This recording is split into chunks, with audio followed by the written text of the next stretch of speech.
Jesus went through all the towns and villages, teaching in their synagogues and preaching the good news of the kingdom and healing every disease and sickness.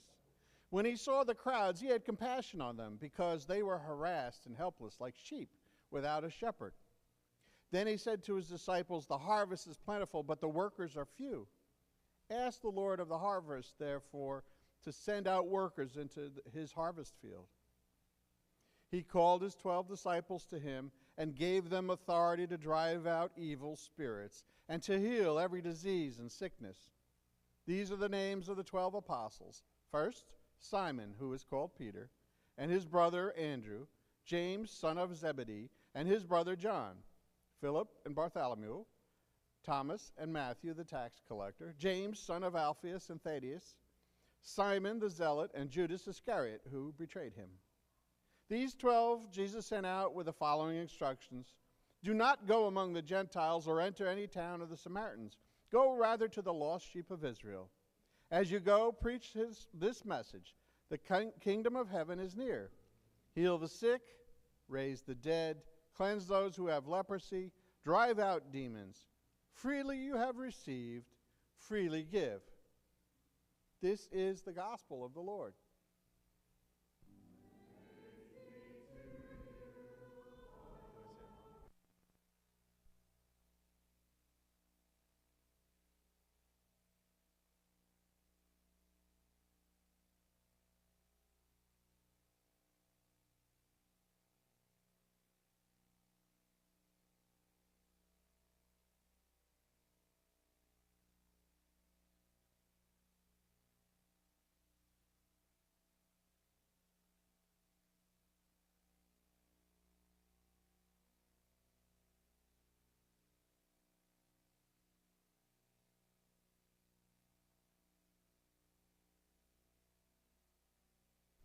Mr. Microphone's on.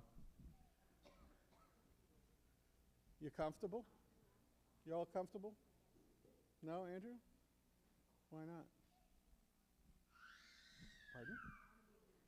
You want to be in bed? Me too. Why don't you come over here and keep me awake and I'll keep you awake? No? Hey, any more children? Let me see. One. You're not really, right? Yeah, sometimes. We need 7 more. How about confirmands? Oh, what happened? Oh. Let me have some confirmands come up here. Come on. Don't make me name you. Huh? Oh, how about young ladies who have received their communion?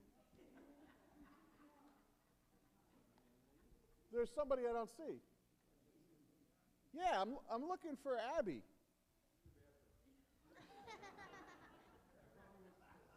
No, not out loud. Come on. I need help. Oh, the young lady there. Come on, ladies. Don't make me come over there. I need help. I am asking for help. I'm begging for help. Nobody loves me. What? What? No, we could have a problem if you do whatever. You just yell, "Come on!" Oh, I could do that. All right, so what is today? What's today? Father's Day. Father's Day? So should we say, "Hello, fathers"? Happy Father's Day. Come on. Oh. Listen, you're going to have to participate, or I'm going to have to go home, and you're going to be sitting here by yourself. You got it? You don't believe me, do you? No. So what do fathers and mothers do? Take care of you. They take care of you. Right? Okay. And what happens if fathers and mothers aren't here? Chaos. Somebody else will take care of you, right? Yeah, maybe grandma, aunts and uncles, right? Right? So, why do we have pastors?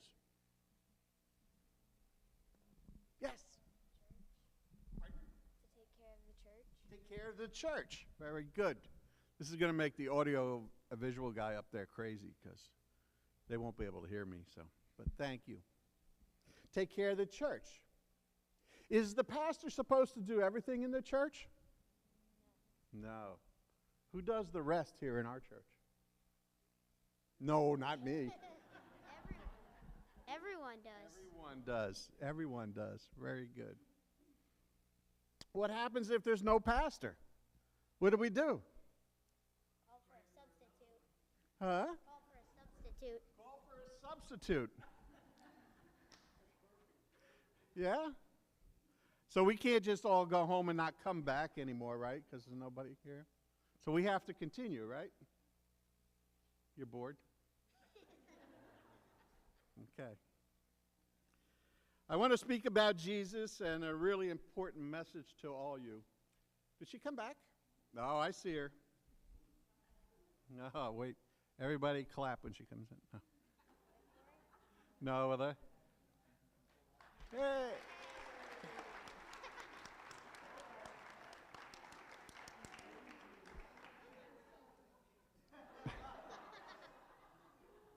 Hi. Yeah, just go along with crazy Uncle Tony, right? Thank you for coming up. Why? Because they clapped? No. All right, like I said, I want to speak to you about Jesus and really important stuff for you to know, okay? Do you know how important you are to Jesus? Oh, they're rolling their eyes up here. Do you know how important? Really? Okay. Well, I'm going to read the scripture to you again, but I want to highlight some stuff. But first, I have to count all the people here, so you guys are going to have to hang out. Okay? Wait, look. Somebody's done it already.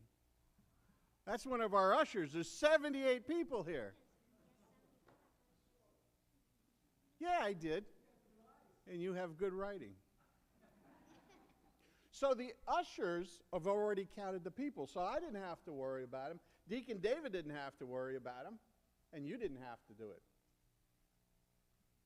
Not impressed, okay. All right, from today's gospel, listen to this. Jesus went through all the towns and villages, teaching in their synagogues. You know what a synagogue is? Like a church. How's that? All right?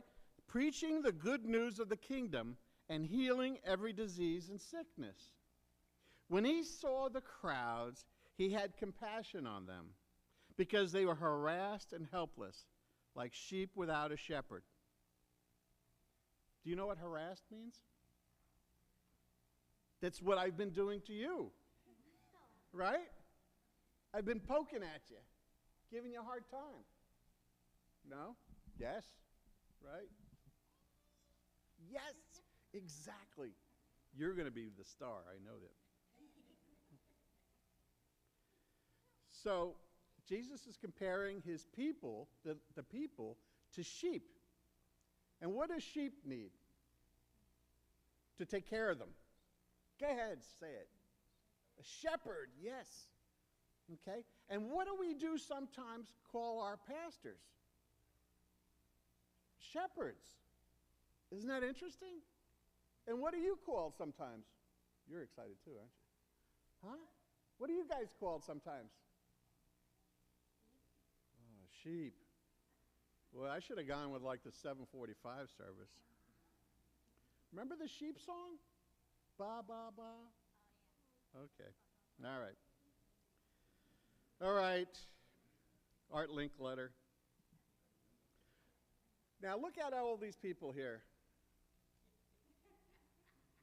We're going to do something with them, okay?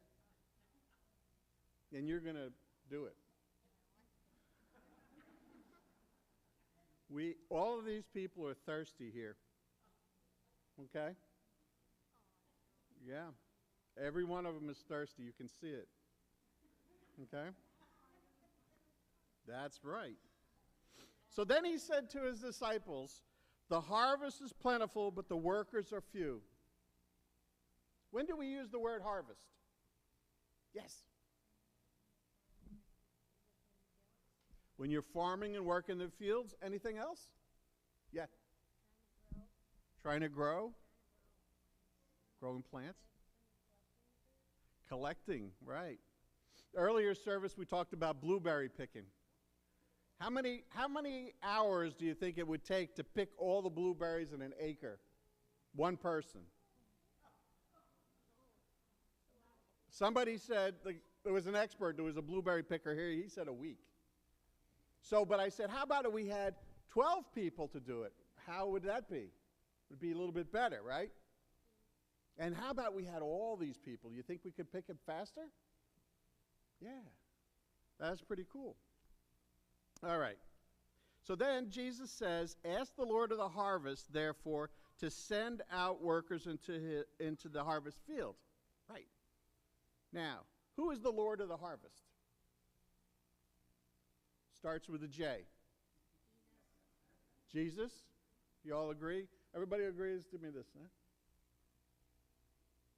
Oh, nods, huh? Oh, you're going to be difficult. All right. All right. So then Jesus called his 12 disciples to him, and he gave them authority. What's authority? No? Yes. Power? Okay. Anything else? People listen to you, know your name. All right. Yes, exactly. Well, authority is by the means that we do something. Why am I sitting here at the foot of the altar right now? Who said I could do this? Did David say I could do this? No, yes. God? He didn't talk to me directly. Who said I could do this? Who said I could put on this thing here and sit here and talk in front of these 78 people? Somebody did, yes. The pastor. The pastor did. Good answer. Who told the pastor that he could tell me to sit up here and do this and speak about the good news of God to you? Who told the pastor he could do that? God? Well, yeah. Those people. The congregation says those things. The congregation says we want a pastor, and we want the pastor to do these things, like you said, help support the church and run the church. Okay? All right. Uh-oh. All right. So that is, like you said, authority. So we're up here by authority, and we do everything by authority. They run the church by authority. We have a president, we have a vice president, we have a secretary, we have a treasurer, we have heads of all the different ministries in the church. And they all do it by authority because these people told them, yes, we want you to help us do that. If not, who would have to do that? Who would have to write the checks? Who would have to make sure everything works, the lights come on? Who would do that then? Would you do that? No. So would it happen? Would it happen by itself? No, it doesn't happen by itself. Okay. Now, this is what Jesus then, he talks about the 12 disciples. He calls them, he said, we hear about the names, right? Then Jesus sent them out, the 12, with the following instructions. Do not go among the Gentiles or enter any town of the Samaritans. Go rather to the lost sheep of Israel. So why did Jesus say not for them to go to the Gentiles or the Samaritans? Do you know? No? Nobody probably knows. Well, does it really matter? Jesus had a plan. I don't know his plan. Do I need to know his plan? No, not really. He has a plan. Maybe he has somebody else to do that, and we heard about it today. So if somebody else is going to do something, and I say, today I want you to give everybody a cup of water, and you say, well, what about the people out in the street? Is that what I asked you to do? No. I asked you to go, right. I asked you to go take care of these people. Nice. All right. Jesus is giving specific instructions, and that's what we do when we try to teach somebody something. So I'm going to do that in a minute here. We're going to give everybody here some water, okay? No? Oh, this is going over really well.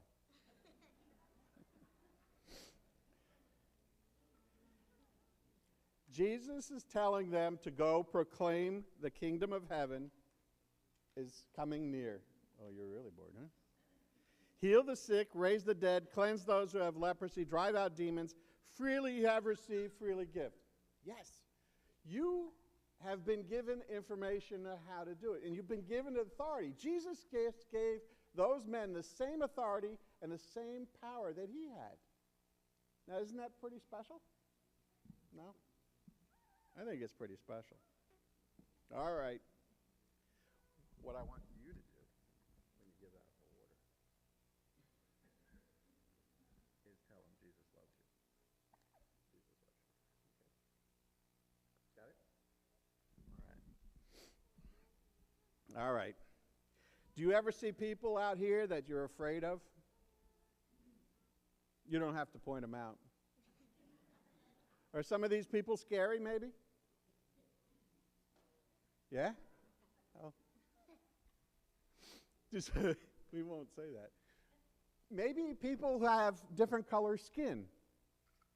Maybe people, when they get older, they look different. Maybe somebody who's really big and tall.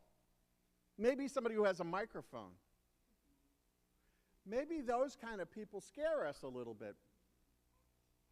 But do you know that sometimes, what? Sometimes those people need even more people to talk to them. How about when people get older? Sometimes when people get older, we look through them. We don't look at them. We just keep moving because they walk slower, they talk slower. They're going to pinch our cheeks maybe. They say, "Oh, you're so cute." And we don't want to deal with that because we're cool, right? But Jesus isn't doing that with people. Jesus is healing all these people, all of them with all these kind of diseases and stuff. Because he knows something else about it. I know, I'm hurrying. Well, I can tell you the adults out there, they don't like to talk to people either sometimes. Okay? And how are we going to tell people about God if we don't talk to them? Now, when you're younger like this, you're not supposed to go out and talk to strangers, right? You know that. And I'm not telling you that. But they can. And if you're with an adult, maybe you can do that, if they say it's okay. But you don't want to just go out and do that because you're not equipped to do that yet. All right. Now, I want you, well, let's go do before we do the water, let me tell you something else. Jesus says this in Matthew 10, okay? He says, "Anyone who welcomes you welcomes me, and anyone who welcomes me welcomes the one who sent me." Who sent Jesus here? God. God what? The Father? Aha. It should be, they're all going to abandon. It's okay. God the Father, right? Now, what are we supposed to do then? Huh? You're thinking, okay. All right. All right, so you guys ready to accept the mission? No, not yet. Why? You need some training? You need to have some water? You need to know how we're going to do it? You need all that stuff, right? How do you get that stuff? We train you, right? We train you and we equip you. We give you what you need to do your job. If I said, go, I want you to give everybody water here, what are you going to do? And I didn't tell you any more than that, what are you going to do? What would you do? Where would you get the water from? The sink. And there or over there? Or the bathroom? You could get it from anywhere. And what are you going to put it in? A cup. How many cups do you need? Well, now we know 78 cups, right? So what are you going to do? You're going to carry 78 cups and water from the sink? Are you going to go back and forth? Maybe, right? Or maybe we have to have a better plan. Okay? Yes. So what do you think? You have any ideas how? Abby had a great idea. What do you think? Silence, huh? Okay. Well, there are people who have authority and know how things are supposed to be done, and they're the ones that are going to teach you how to do something. The ushers, do you see how they had counted all the people? That's what they do. You see Jonah is up there all by himself right now? There he is. Say hi, Jonah. He's running the slides and he's doing all that stuff. How did he learn to do that? Yes. He was taught. Does he ever make a mistake? Does he ever make a mistake? Yeah, you said it first. How come? Oh, okay. Yes, of course he makes mistakes. Have I made a mistake today? Absolutely.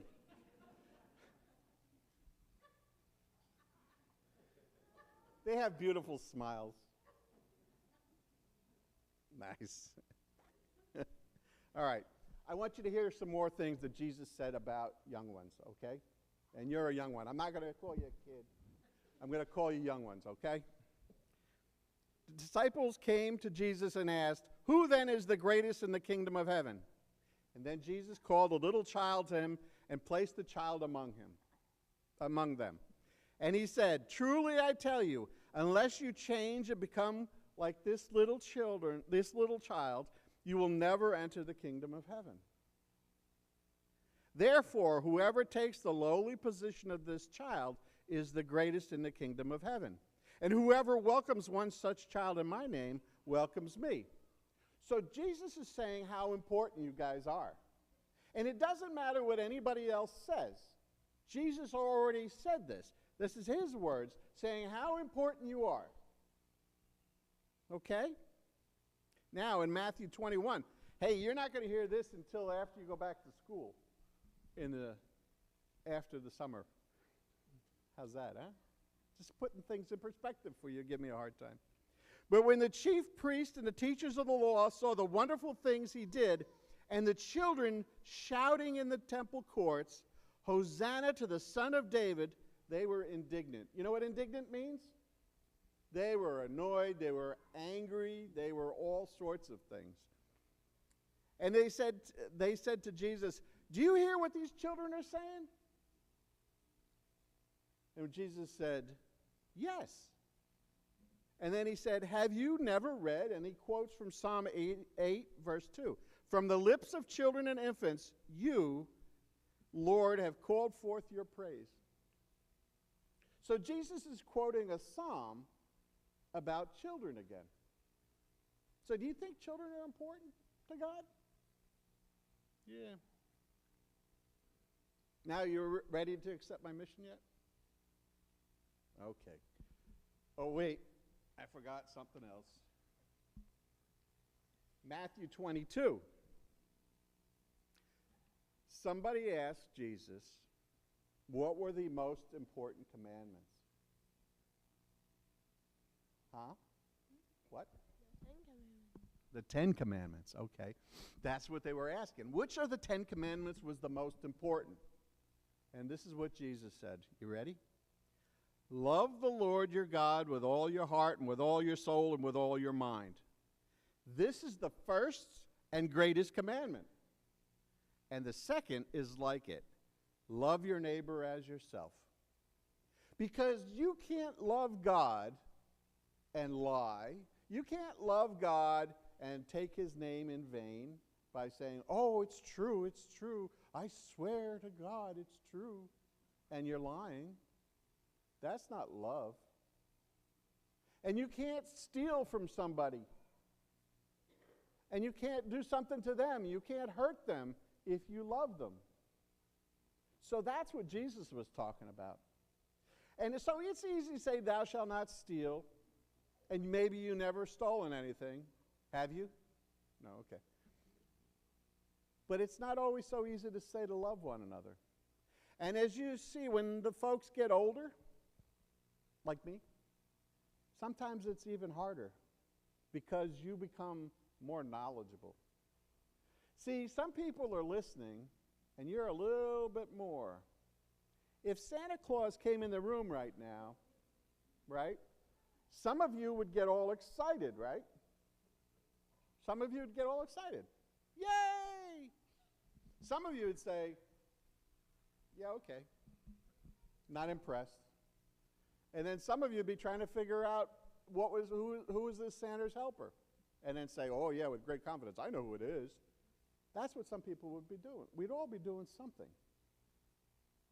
Now, how do we act with what Jesus is telling us? That's the important thing. Do we accept what Jesus is saying as the truth and the most important thing?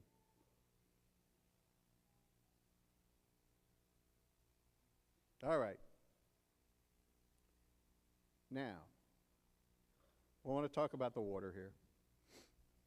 Then the king will say to those on his right, come, you who are blessed by my Father, take your inheritance, the kingdom prepared for you since the creation of the world. For I was hungry, and you gave me something to eat. I was thirsty, and you gave me something to drink. I was a stranger, and you invited me in. I needed clothes, and you clothed me. I was sick, and you looked after me. I was in prison, and you came to visit me. And then some of those people, they said, when did I ever give you any water, Jesus? When did I ever do this for you? And then Jesus says, whenever you did it for one of those people, you did it for me. Isn't that interesting? So, Jesus is making that connection between you and him and each of us and how we love each other. That's not so easy to do, and we forget that because we get smarter as we get older, right? You need somebody to take care of you right now, right? You need somebody to feed you, put a roof over your head to keep you warm, right? Keep you dry. They're getting older. You certainly can cook for yourselves by now, probably, right? You did this morning? Excellent. So you don't need anybody to cook for you. You might need somebody to buy you food, though, right? But you probably aren't going to starve to death at your age. But the little ones might have a hard time, right? Okay, so somebody's providing for you. All right, on the last day of the feast, the great day, Jesus stood up and cried out. What does that mean, to cry out? Yes. Ask the people, right? Does it mean to go, boo-hoo-hoo-hoo? Was Jesus doing that? No. Jesus was saying, and he said it out loud, if anyone thirsts, let him come to me and drink. You remember the woman at the well? Remember the woman at the well? The woman, she was there. Jesus was thirsty. He sits down, and he asks her for some water, and she says, who are you to ask me for water? Water? Mm-hmm. Water, right? Did I say it? Yeah. Okay. You making fun of me? Okay. So who are you to ask me that? And he says, and she says, because I'm of a different faith than you are. So we shouldn't even be talking. There's people in here that have come from different countries. Let's see. Pakistan? Any other countries? Anybody else come from another country? Where? Ireland. We had people at the earlier service from Egypt and from Guyana and other places. There was people from Norway. There's people from all over the world came here to Mastic Beach. Do you care about them? Do you love them? That's what Jesus is asking us to do. Not just you guys, those people out there. All right? So, anyway, Jesus says in John 7, he says, whoever believes in me, as the scripture has said, out of his heart will flow rivers of living water. Jesus was telling that woman about him being the living water, the water that never goes away. You'll never be thirsty if you come to me. That's what Jesus was saying to that woman. Jesus is saying now, anyone who believes in me, as the scripture has said, out of his heart. So out of your heart, your heart, your heart, your heart, my heart, your heart, your heart, your heart, your heart, all of their hearts, then there's living water flowing from us. And the living water is the love that we're showing for one another, the love that Jesus has for us. He's passing it on through us. Jesus gave his apostles the authority to do things, and we have authority and responsibility to do things too. So what do you think of that? Not impressed? Ugh. For the Lamb in the midst of the throne will be their shepherd, and he will guide them to the springs of living water, and God will wipe away every tear from their eyes. You ever cry? Yeah, we all cry sometimes, right? But Jesus is going to wipe away every one of our tears. That's a promise. And we believe this. That's what it's all about. And when we believe that, we have the love that we've gotten from him to share with the people here. So how about we don't waste any more time by giving them water? Well, they might want water. What do you think? Do you want water? What kind of water? Jesus water? H2O, okay. We'll give them some of them. Why don't you go, Paul?